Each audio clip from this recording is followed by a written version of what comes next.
Et maintenant, comment on pose une bordure pour finir les propretés en haut et en bas des ceintures.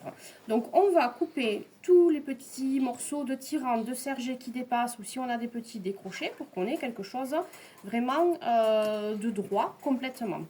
Ensuite, on prend ce morceau, un morceau comme ça, donc c'est ce qu'on appelle une bordure, ça se plie au milieu et c'est élastique, d'accord? On va commencer par le bord. Là, ici, j'ai la soupate de mon laçage. Il me faut l'englober quand je pose justement ma bordure. Donc, je pars sur ce côté-là. Je la mets bien, vous voyez, le haut ici dans le pli, pour quand je vais tirer ici, on soit bon.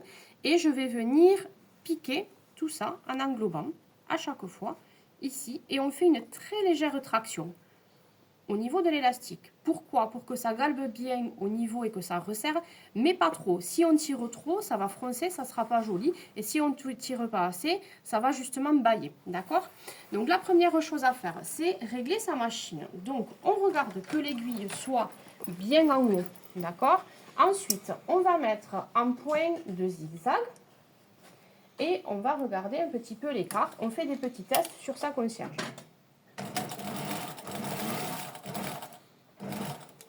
Je regarde au niveau des points quelque chose qui soit bien.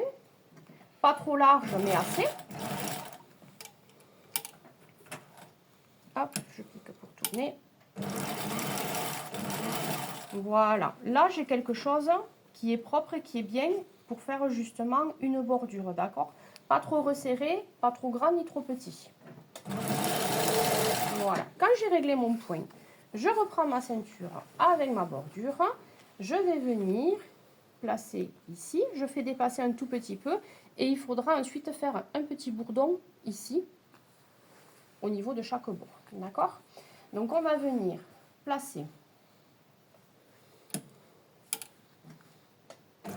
notre aiguille, un petit retour.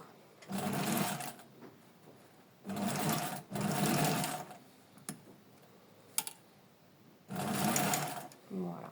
Et je vais venir tirer, tracter doucement, donc pas trop, juste donner un tout petit peu de tension et toujours regarder que je sois bien plaqué, bien collé avec le haut de ma ceinture. D'accord? Et je vais piquer un coup sur la bordure, un coup juste en dessous. Hop, je lève un tout petit peu quand j'ai un peu plus d'épaisseur pour que ça puisse bien se prendre. Voilà. Et on y va. On place bien, on tire très légèrement, je plaque bien partout. Et on est parti.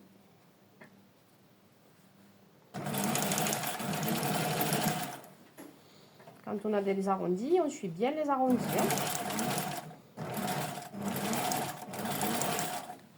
Bien, on tire juste un peu et on plaque. On tient bien avec les doigts. On fait attention à ses doigts. C'est bien de les garder bien pas jusqu'à la fin.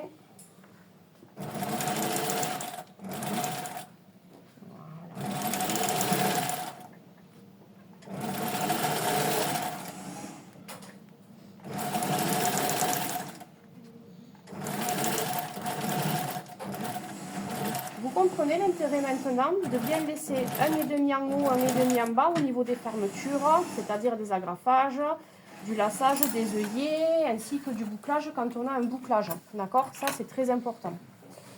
Je récupère ma concierge, je me remets dessus. Voilà. La bordure est posée. Donc, elle se pose toujours en zigzag et on regarde, vous voyez, qu'on ait bien partout quelque chose qui soit pris et que ça ne soulève pas. Quand ça c'est fait, je vais couper ce qui dépasse de chaque côté.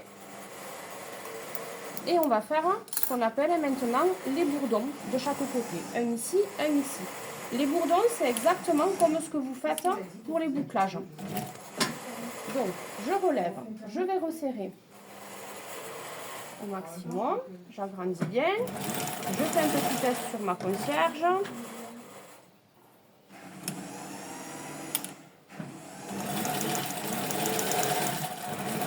Là, il est joli. J'attrape, je donne du mou, je tire, d'accord? Et je vais le commencer en haut. Pareil, pour un bourdon, il faut que je tape un coup dedans, un coup à l'extérieur, d'accord? Pour enrouler en fait finalement mon fil. Donc on est parti. Voilà, marche arrière.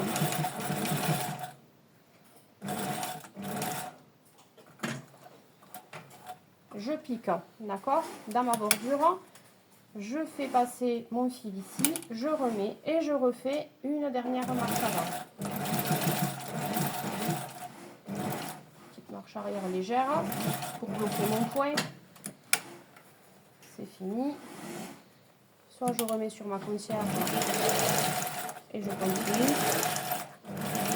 Voilà. Mon bourdon est terminé. Voilà. Et je vais reproduire exactement la même chose de ce côté.